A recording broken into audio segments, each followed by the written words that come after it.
Hello everyone, welcome to my YouTube channel. तो आज हम ये प्रश्न पत्र सॉल्व करेंगे और ये आपका 2018 का प्रश्न पत्र है। तो सीडीपी के सभी प्रश्नों को हम सॉल्व करेंगे विद टैग वर्ड्स के साथ, पेडागोजी के साथ। तो किस तरीके से आप इन्हें सॉल्व कर सकते हो, तो चैनल पर बने रहें, चैनल को सब्सक्राइब करें और वीडियो को भी आप लास्ट तक अवश्य देखें। तो देखो, सबसे पहला प्रश्न है आपका, आनुवंशिकता और पर्यावरण की भूमिका के बारे में निम्नलिखित में से कौन सा कथन सत्य है। तो देखो, आनुवंशिकता और पर्यावरण, यहाँ से प्रश्न आपका पूछा ही पूछा जाता है।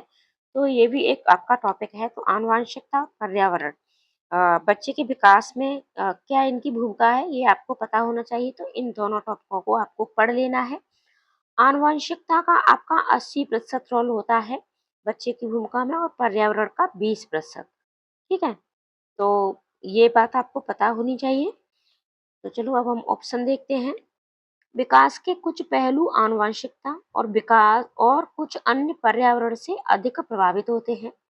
सीखने और प्रदर्शन करने की एक बच्चे की क्षमता जीनों द्वारा पूरी तरह से निर्धारित होती है। जीनों यानी पूरी तरह से आनुवंशिकता पर निर्भर होती है। तो ये गलत है, क्योंकि पूरी तरह से आनुवंशिकता पर निर्भर नहीं होती है, इसमें पर्यावरण का भी रोल होता है। अच्छी देखभाल और पौष्टिक आहार बच्चे के किसी भी जन्मजात विकार को दूर कर सकता है। तो देखो, कोई भी जन्मजात विकार है उसको दूर नहीं किया जा सकता है अच्छे पौष्टिक खाने से। तो ये भी आपका गलत हो गया। ठीक है, पर्यावरण केवल बच्चे के भाषा विकास में महत्वपूर्ण भूमिका निभाते हैं। तो क्या पर्यावरण का रोल सिर्फ बच्चे की भाषा के विकास में ही होता है? तो ये भी आपका गलत है। तो राइट आंसर आपका हो जाएगा ऑप्शन नंबर फर्स्ट, यानी विकास के कुछ पहलू आनुवंशिकता और कुछ पर्यावरण से प्रभावित होते हैं। यानी दोनों का ही मुख्य रोल होता है बच्चे के विकास में। अगला प्रश्न है, निम्नलिखित में से कौन सा कथन पियाजे के सिद्धांत के अनुसार कहा नहीं जा सकता? ठीक है, देखो, जीन पियाजे, कोहलवर और बाइगोस्की, इन तीनों मनोवैज्ञानिकों को अगर आप चाहते हो कि सीडीपी पर आपकी पकड़ बने, ठीक है, तो टैग वर्ड्स के साथ साथ आपको इन तीनों मनोवैज्ञानिकों की थ्योरी को अवश्य पढ़ लेना है, क्योंकि इनकी थ्योरी से कुछ जब प्रश्न पूछे जाते हैं तो वहां फिर आपकी पेडागोजी और निगेटिव टैग वर्ड से ये काम नहीं आते हैं। तो देखो, लेवाइगोस्की और जीन पियाजे दोनों पर आपको प्रैक्टिस क्लासेस दी जा चुकी हैं, जिसमें हमने 30 सिर्फ और सिर्फ जीन पियाजे के प्रश्नों को सॉल्व किया है। और बाइगोस्की की क्लास में सिर्फ और सिर्फ हमने बाइगोस्की के प्रश्नों को सॉल्व किया है। और भी आपको प्रैक्टिस क्लासें पहले मिल गई है, प्लेलिस्ट में आप अवश्य चेक करें। निम्नलिखित में से, ठीक है, इसमें आपसे नहीं पूछा है। तो विकास गुणात्मक चरणों में होता है। बच्चे अपनी दुनिया के बारे में ज्ञान का निर्माण और उपयोग करते हैं। निरंतर अभ्यास से अधिगम होता है। बच्चे अपने पर्यावरण पर क्रिया करते हैं।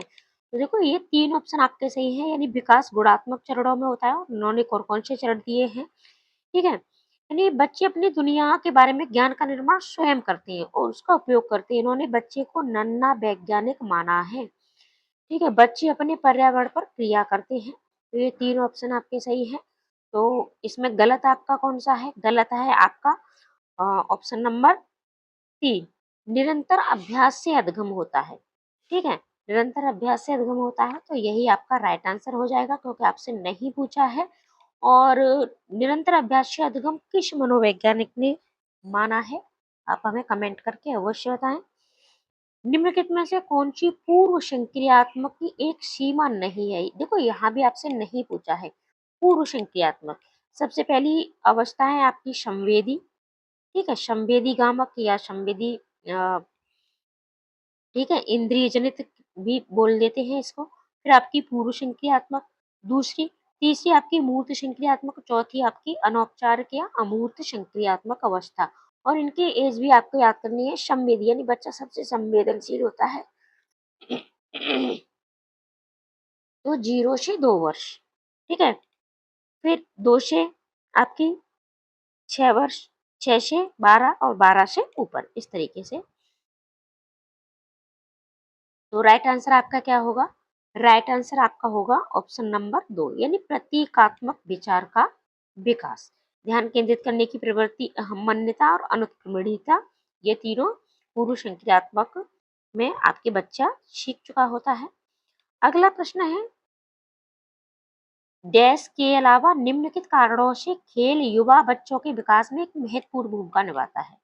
वे अपने शरीर पर निपुणता प्राप्त करते हैं। ये उनकी इंद्रियों को उत्तेजित करता है। ये समय बिताने का सुखद तरीका है। वे नए कौशल हासिल करते हैं और सीखते हैं कि उन्हें कब उपयोग किया जाए। तो देखो, अब यानी सबसे आपका महत्वपूर्ण पूछा गया है, ठीक है, सबसे महत्वपूर्ण। तो इसमें यानी के अलावा, तो ये भी आपका सही है। वे अपने शरीर पर निपुणता प्राप्त करते हैं, इंद्रियों को उत्तेजित भी करता है और नए कौशलों को हासिल करते हैं और सीखते हैं कि उन्हें कब प्रयोग किया जाए। ये 3 आपके ऑप्शन सही हैं, तो गलत कौन-सा है? वो समय बिताने का सुखद तरीका है। तो ऑप्शन नंबर आपका 3 है, ये आपका क्या है? ये आपका गलत है। तो राइट आंसर आपका यही हो जाएगा। यानी ये एक आपका अ, खेल में, ठीक है? यानी खेल में एक महत्वपूर्ण भूमिका नहीं निभाता है। आपसे ये पूछा है, विकास में एक महत्वपूर्ण भूमिका निभाता है के अलावा, ठीक है? यानी ये तीनों आपके महत्वपूर्ण भूमिका निभाते हैं और ये आपका नहीं निभाता है।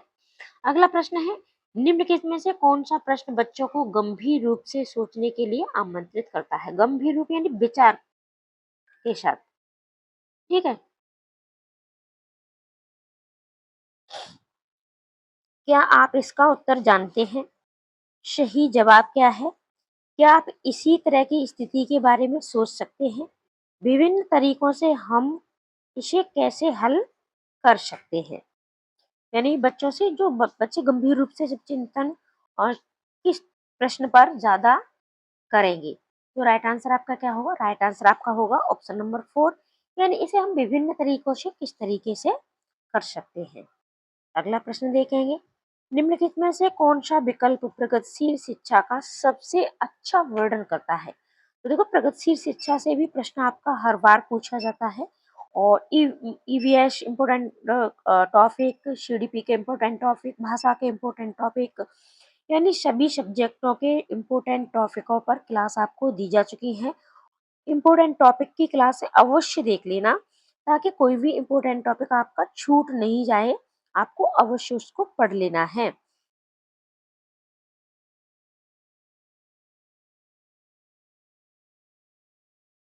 ठीक है? तो इसमें राइट आंसर आपका क्या होगा? करके सीखना, परियोजना विधि, सहयोग से सीखना, थीमेटिक इकाइयाँ, नियमित इकाई परीक्षण, रैंकिंग, व्यक्तिगत अधिगम, क्षमता समूह बनाना, छात्रों की लेबलिंग, परियोजना विधि, क्षमता समूह बनाना, रैंकिंग। तो राइट आंसर आपका क्या होगा? देखो, आपका दूसरे वाले में रैंकिंग, आपको बच्चे को रैंकिंग नहीं दे सकते हो, तीसरे में भी रैंकिंग, ठीक है? और छात्रों की लेबलिंग, आप बच्चों को, यानी इन तीनों में आपके ये नेगेटिव पॉइंट हैं, तो ये तीनों ही आपके गलत हो गए। राइट आंसर आपको होगा यानी करके सीखना। आपको बच्चे को ज़्यादा से ज़्यादा करके सिखाना है, परियोजना विधि और सहयोग से सीखना। बच्चे सहयोग से ज़्यादा सीखते हैं। अगला प्रश्न है, प्रगतिशील शिक्षा के बारे में निम्नलिखित में से कौन सा कथन बताता है? शिक्षा स्वयं ही जीवन है, ठीक है? शिक्षा क्या है? स्वयं ही जीवन है। स्कूल शिक्षा को यथासंभव लंबे समय तक जारी रखना चाहिए। आप लंबे समय तक जारी नहीं रख सकते हो स्कूली शिक्षा को, ठीक है? बच्चे बोर हो जाते हैं, गलत हो गया आपका। स्कूलों की आवश्यकता नहीं है, तो देखो, ये तो यही गलत हो गया, स्कूलों की आवश्यकता है, ठीक है? स्कूलों में शिक्षा सामाजिक और प्राकृतिक दुनिया को प्रतिबिंबित करे, जीवन सच्चा शिक्षक है, तो ये भी आपका गलत है। राइट आंसर आपका हो गया ऑप्शन नंबर 3, यानी स्कूलों में जो शिक्षा सामाजिक और प्राकृतिक दुनिया को प्रतिबिंबित करे, यानी समाज कैसा है, हमें प्रकृति के साथ, हमारी प्रकृति कैसी है, हमें प्रकृति के साथ किस तरीके से बर्ताव करना है, समाज के साथ किस तरीके से बर्ताव करना है। अगला प्रश्न है, कोहलबर्ग के सिद्धांत के योगदान के रूप में निम्नलिखित में से किसे माना जा सकता है? उनके सिद्धांत ने संज्ञानात्मक परिपक्वता और नैतिक परिपक्वता के बीच एक सहयोग का समर्थन किया है। इस सिद्धांत में विस्तृत परीक्षण प्रक्रियाएं हैं। ये नैतिक तर्क और कार्रवाई के बीच एक स्पष्ट संबंध स्थापित करता है उनका विश्वास है कि बच्चे नैतिक दार्शनिक हैं। तो देखो, ये सभी उनके सिद्धांत पर फिट बैठते हैं, लेकिन आपको किसी एक को चुनना है सबसे अच्छा। तो राइट आंसर है आपका ऑप्शन नंबर ए, यानी उनके सिद्धांत ने संज्ञानात्मक परिपक्वता और नैतिक परिपक्वता के बीच एक सहयोग का समर्थन किया है।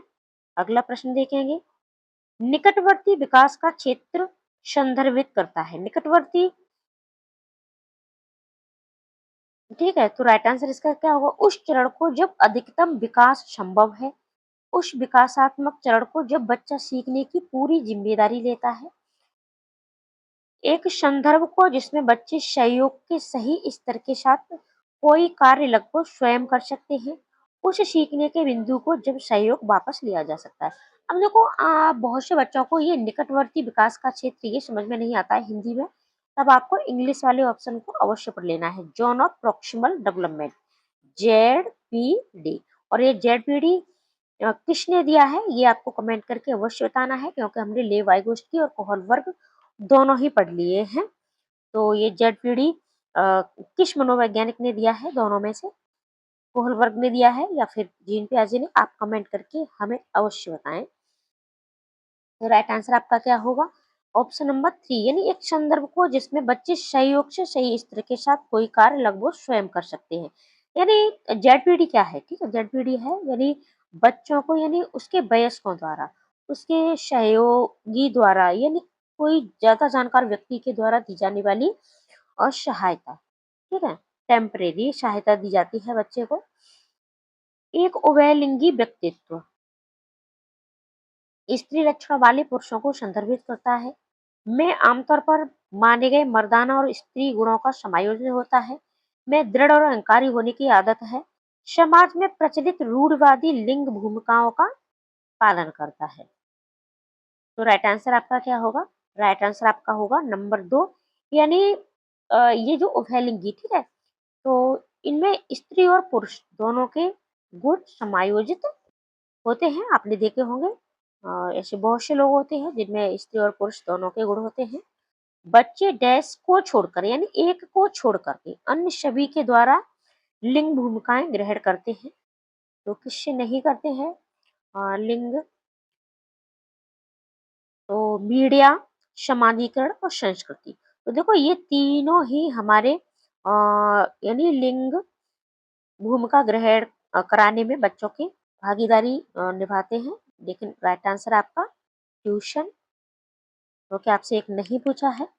अगला प्रश्न है, मानकीकृत परीक्षणों की आलोचना में से एक यह है कि मानकीकृत आपके जो परीक्षण होते हैं, वे मुख्य रूप से मुख्य धारा की संस्कृति का प्रतिनिधित्व करते हैं और इसलिए पक्षपाती हैं। उनकी भाषा को समझना मुश्किल है। परीक्षण बड़ी आबादी पर लागू नहीं किए जा सकते। वे बच्चों की क्षमता को स्पष्ट तस्वीर नहीं देते हैं।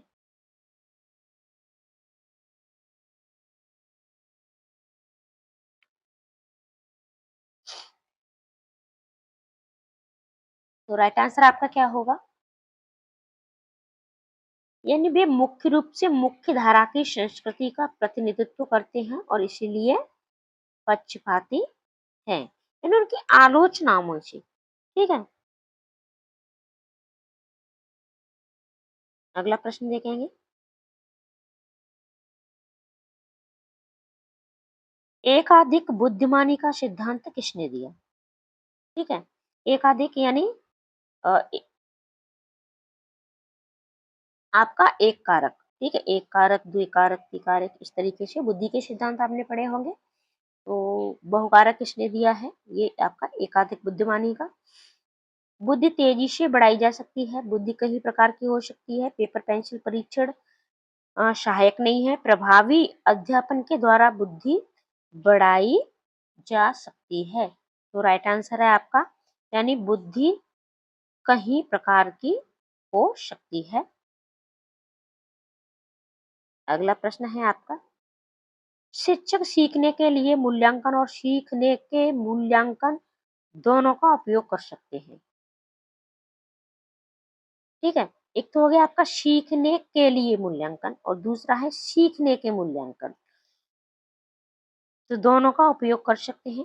बच्चों की प्रगति और उपलब्धि स्तर को जानने में, बच्चे की सीखने की ज़रूरत को जानने में और तदनुसार शिक्षण रणनीति का चयन करने में, आवधिक अंतरालों पर बच्चे के प्रदर्शन का आकलन करने और उसके प्रदर्शन को प्रमाणित करने में, बच्चों की प्रगति की निगरानी करने और उनके सीखने के अंतराल को भरने के लिए उचित लक्ष्य निर्धारित करने में। तो राइट आंसर आपका क्या होगा? राइट आंसर आपका होगा नंबर 2, यानी बच्चे के सीखने की ज़रूरतों को जानने और तदनुसार शिक्षण रणनीति का चयन करने में। ठीक है? यानी एक शिक्षक को सीखने के लिए मूल्यांकन, तो यानी बच्चे को वो किस तरीके से सिखा सकते हैं, इसलिए उसको मूल्यांकन करना है और उसी के अनुसार अपनी रणनीति बनानी है, अपनी जो भी उसकी शिक्षण विधियाँ हैं। निम्नलिखित में से कौन-सा सतत और व्यापक मूल्यांकन से संबंधित नहीं है? देखो सतत और व्यापक मूल्यांकन क्या है?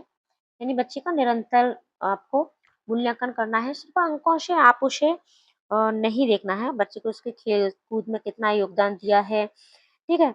बच्चे की अटेंडेंस कितनी है और भी कितना सहयोग करता है, हर चीज़ की उसकी भूमिका आपको देखनी है, क्रिएटिविटी में कितना है, ठीक है?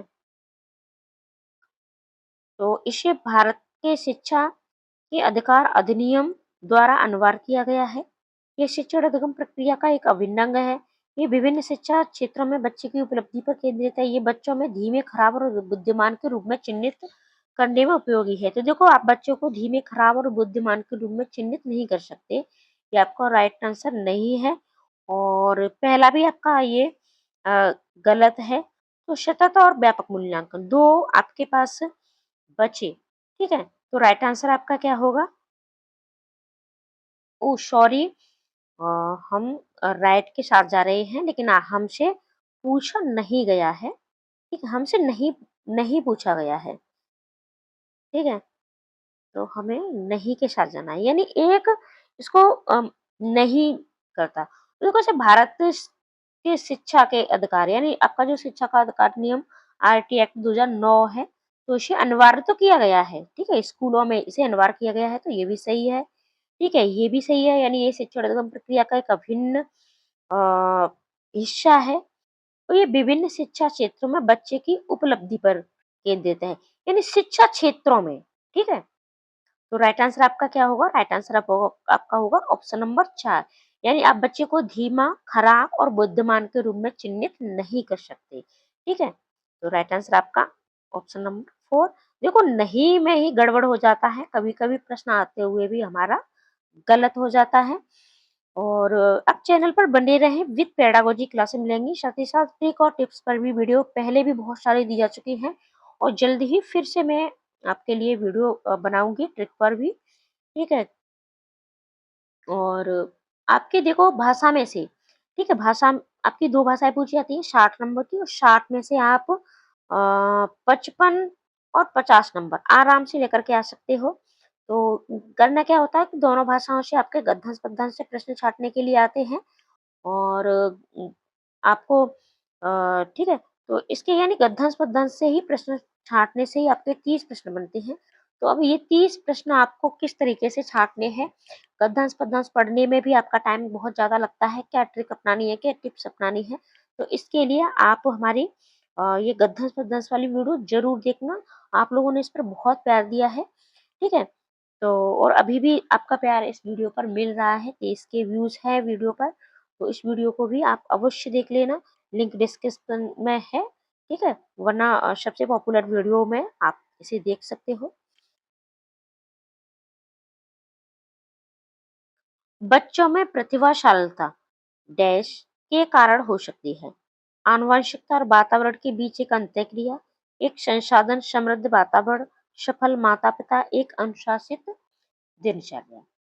तो देखो एक अनुशासित दिनचर्या से हो सकता है कि बच्चा प्रतिभावान थोड़ा-सा मतलब होशियार बन जाए, मतलब ठीक हो जाए, लेकिन ये प्रतिभावान ठीक है, आईक्यू लेवल नहीं बढ़ा सकते हम। जिसके माता-पिता सफल हों तो ऐसा नहीं है कि उसके बच्चे का आईक्यू लेवल भी बहुत ज़्यादा होगा और हम संसाधन कुछ बच्चों को चाहे कितने भी संसाधन दे दिए जाएँ, लेकिन फिर भी हम आईक्यू लेवल नहीं बढ़ा सकते हैं। तो ये आनुवंशिकता और वातावरण के बीच एक अंतःक्रिया है, यानी कुछ बच्चे जन्म से ही बहुत ज़्यादा प्रतिभाशाली होते हैं, आईक्यू लेवल उनका बहुत अच्छा होता है। सामाजिक आर्थिक रूप से वंचित पृष्ठभूमि से आने वाले बच्चों को कक्षा के माहौल की आवश्यकता होती है, जो उन्हें अच्छा व्यवहार सिखाता है, उनके सांस्कृतिक भाषाई ज्ञान को महत्व देता है तथा उनका उपयोग करता है। उनकी भाषा के उपयोग को हतोत्साहित, तो इसमें हतोत्साहित आ गया, यानी वो बच्चे की भाषा को, उसकी जो भी भाषा है, ठीक है, आप बच्चे की भाषा को हतोत्साहित नहीं कर सकते, बच्चों को हतोत्साहित आप नहीं कर सकते हैं। बच्चों को उनकी क्षमताओं के आधार पर वर्गीकृत करना।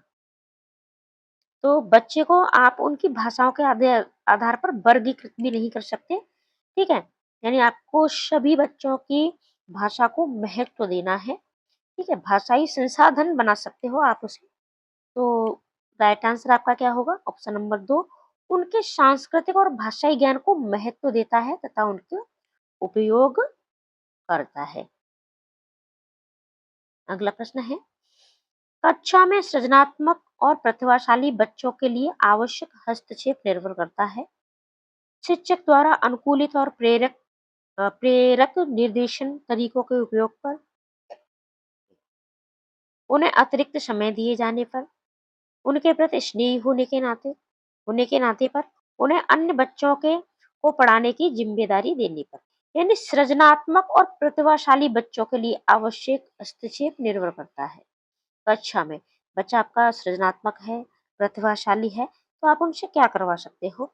तो अतिरिक्त समय नहीं दे सकते हैं आप, ठीक है? उनके प्रति ज़्यादा स्नेह भी नहीं आपको रखना है, ठीक है? और आप बच्चों से अन्य बच्चों को नहीं पढ़वा सकते हो, तो ये भी आपका गलत है। तो राइट आंसर आपका, यानी शिक्षक द्वारा अनुकूलित और प्रेरक निर्देशन तरीकों के उपयोग पर। अगला प्रश्न है आपका, संवेदनशील संवेदन अति संवेदनशील बच्चों को सीखने में मदद करने के लिए निम्नलिखित में से कौन सा तरीका उपयुक्त नहीं है? देखो, नहीं पूछा है, यानी इसमें एक नहीं है, बाकी के हैं, ठीक है? इस तरीके से नहीं को हमें देखना है।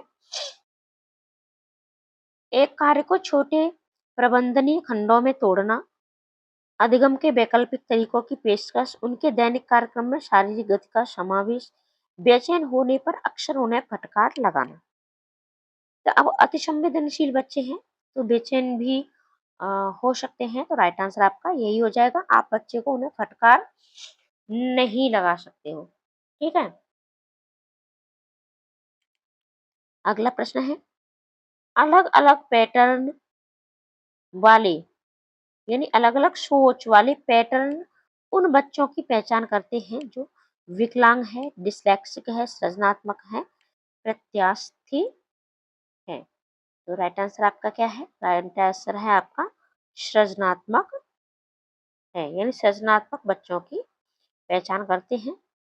अगला प्रश्न है, निम्नलिखित में से कौन सा शिक्षक द्वारा कक्षा में बच्चों के लिए समस्या हल करने के तरीकों का वर्णन नहीं कर सकता है? ठीक है, यानी 3 सही है आपके और एक इसमें से गलत है। किसी विशेष समस्या को हल करने के बारे में अपनी विचार प्रक्रियाओं पर चर्चा करना, ठीक है? तो ये आपका राइट है आंसर। तो ये हमारा ऑप्शन, मतलब हमारा उत्तर नहीं होगा। कुछ हल करते समय गलतियों को करने के प्रति ईमानदार रहना, हाँ, हमसे गलती हुई है तो ईमानदार है, तो ये भी हमारा राइट आंसर नहीं होगा। सोच, विचार, परीक्षण, विभिन्न उत्तरों जैसी शब्दावली का प्रयोग करना, ये भी आपका सही है, तो ये भी आपका राइट आंसर नहीं होगा। देखो, अभिसरण उत्तरों वाले प्रश्न पूछना, राइट आंसर आपका यही हो जाएगा। ऑप्शन नंबर 4, देखो, अभिसरण, एक होता है आपका अपसारी और एक होता है अभिसारी। अभिसरण यानी अब अ, अभिसारी प्रश्न उत्तर, ठीक है? तो राइट आंसर आपका यही होगा। आपको बच्चे को अभिसारी चिंतन न करा के अपसारी चिंतन करवाना है। निम्नलिखित में से कौन सा एक संवेग है? स्मृति, डर, ध्यान और उत्तेजना। तो राइट आंसर है आपका डर। अगला प्रश्न है, एक 3 साल का बच्चा बताता है कि दूध बूथ पर एक मशीन द्वारा दूध का उत्पादन होता है। निम्नलिखित में से कौन सा बच्चे की समझ का सबसे अच्छा स्पष्टीकरण प्रदान करता है? यानी 3 साल का बच्चा है तो उसने देखा है कि जो दूध है वो बूथ पर एक मशीन के द्वारा निकाला जाता है। उसे नहीं पता कि गाय या भैंस दूध देती है, क्योंकि उसने तो दूध सिर्फ़ बूथ पर ही देखा है। बच्चे को दुनिया का बहुत सीमित अनावरण ज्ञान है। बच्चे का जवाब दूध-बूथ से दूध खरीदने के अपने अनुभव पर आधारित है। बच्चों ने गायों को कभी नहीं देखा है। बच्चे का परिवार बच्चे को प्रेरक वातावरण प्रदान नहीं करता। तो राइट आंसर है आपका ऑप्शन नंबर 2, यानी बच्चे का स्वयं का अनुभव है। उसने अपने अनुभव से देखा है, और जो बच्चा अनुभव करके सीखता है, वो स्थायी होता है। ठीक है? इसीलिए बच्चे को करके सिखाना, वातावरण उसी तरीके का देना। निम्नलिखित में से कौन-सा शिक्षक की भूमिका का सबसे अच्छा वर्णन करता है? कक्षा में शिक्षक की सबसे महत्वपूर्ण भूमिका अनुशासन बनाए रखना है, बिल्कुल गलत है, ठीक है? आप की मतलब भूमिका अनुशासन बनाए रखने के लिए बिल्कुल भी नहीं है। एक शिक्षक को निर्धारित पाठ्य पुस्तक का पालन, आप सिर्फ़ और सिर्फ़ पाठ्य पुस्तक का अनुपालन नहीं कर सकते हैं, ठीक है? पाठ्य पुस्तक को पढ़ाना है, उसका अनुपालन करना है, लेकिन साथ ही आपको और भी बहुत सारी एक्टिविटियों के साथ बच्चे को पढ़ाना है। पाठ्यक्रम को समय पर पूरा करने के साथ-साथ दोहराने के लिए पर्याप्त समय देना, तो ये भी आपका गलत है। आराम के लिए जगह बनाना, जहाँ बच्चे संवाद और पूछताछ के माध्यम से सीखते हैं, तो राइट आंसर आपका यही है कि यानी जहाँ बच्चे आराम से बैठ सकें, आराम से ठीक है, सीख सकें, आपसे संवाद कर सकें, आपसे पूछताछ कर सकें, बिना डरे हुए, ठीक है?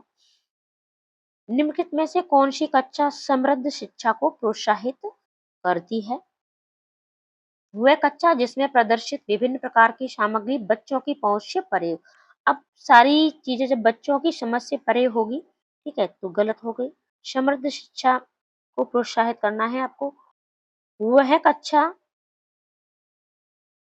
जिसमें खुली गतिविधि कोने हो, विभिन्न प्रकार के बाल साहित्य खुली स्टॉक यानी शेल्फ में रखी हो, और जो दिन के किसी भी समय प्राप्त किया जा सके। तो राइट आंसर आपका यही होगा, बाकी के और हम देखते हैं। अलमारी में अच्छी तरह संगठित सामग्री, जब अलमारी में संगठित ही रहेंगी तो बच्चे उससे कैसे सीखेंगे? पाठ्य पुस्तक सामग्री द्वारा संचालित संरचित योजनाबद्ध अध्ययन वाली कक्षा, तो ये भी आपका गलत है। राइट आंसर आपका ऑप्शन नंबर 2। अगला प्रश्न देखेंगे, निम्नलिखित में से कौन-सा कक्षा में पाठ्य पुस्तकों की भूमिका का सबसे अच्छा वर्णन करता है? ठीक है, देखो पाठ्य पुस्तकों से भी आपका प्रश्न बनता है, पाठ्य सामग्री से भी प्रश्न आपका बनता है। वे कक्षा में उपलब्ध संसाधन और संदर्भ सामग्री में से एक हैं। वे एक राज्य या राष्ट्र में अधिगम में एकरूपता बनाए रखते हैं। तो देखो, ये आपका गलत हो गया। वे अध्ययन के पाठ्यक्रम के बारे में शिक्षक और माता-पिता को कोई भी मार्गदर्शन प्रदान नहीं होता है।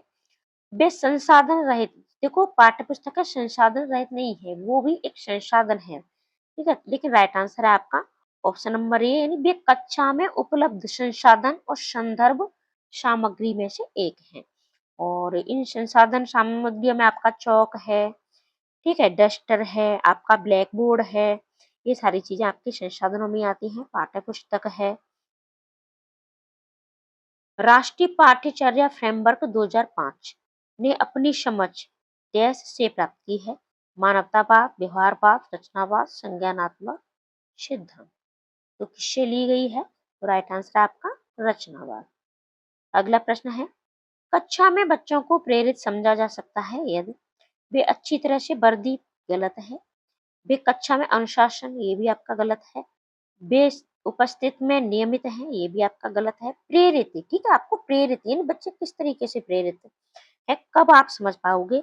वे शिक्षक से स्पष्टीकरण प्राप्त करने के लिए प्रश्न पूछते हैं। राइट आंसर आपका ऑप्शन नंबर 4। निम्नलिखित में से कौन सा बच्चों में अधिगम में सुधार करने के लिए सबसे अधिक उपयुक्त है? नियमित मूल्यांकन परीक्षा आयोजित की जानी चाहिए, ये गलत है। आपको नियमित परीक्षा आयोजन नहीं करा सकते हो आप। शिक्षक को विभिन्न उदाहरणों और चित्रों का उपयोग करके विषय की व्याख्या, देखो व्याख्या नहीं करनी है आपको विषय की। कक्षा में सभी प्रकार की शिक्षण सामग्री होनी चाहिए, अवश्य होनी चाहिए, लेकिन सिर्फ शिक्षण सामग्री से बच्चा नहीं सीखता है, ठीक है? शिक्षक को वास्तविक जीवन स्थितियों पर बच्चों को एक दूसरे के साथ बातचीत करने में मदद करनी चाहिए। तो राइट आंसर आपका यही है। जहाँ भी आपको वास्तविक जीवन मिल जाए, करके सीखना मिल जाए, हस्तपरक चीज़ें मिल जाए, पर्यावरण से जोड़ करके मिल जाए, ठीक है? तो वही आपका राइट आंसर होता है। ये आपके पॉजिटिव पॉइंट होते हैं। और ये आज की क्लास का सबसे लास्ट प्रश्न है, तो इसे देखते हैं। प्लीज़ वीडियो को शेयर कर दिया करें। नए हैं तो चैनल को सब्सक्राइब भी अवश्य कर लें। अनुशासन जो अधगम वातावरण में एक महत्वपूर्ण भूमिका निभाता है, किस तरह की मदद करता है? बच्चों को अपनी शिक्षा को विनियमित और मॉनिटर करने के लिए, चुप्पी साधे रहने के लिए, शिक्षकों को निर्देश देने में, बच्चों को उनके पाठ रटकर याद करने में। तो इस प्रश्न का उत्तर आप लोगों को देना है। मिलते हैं अगली वीडियो में।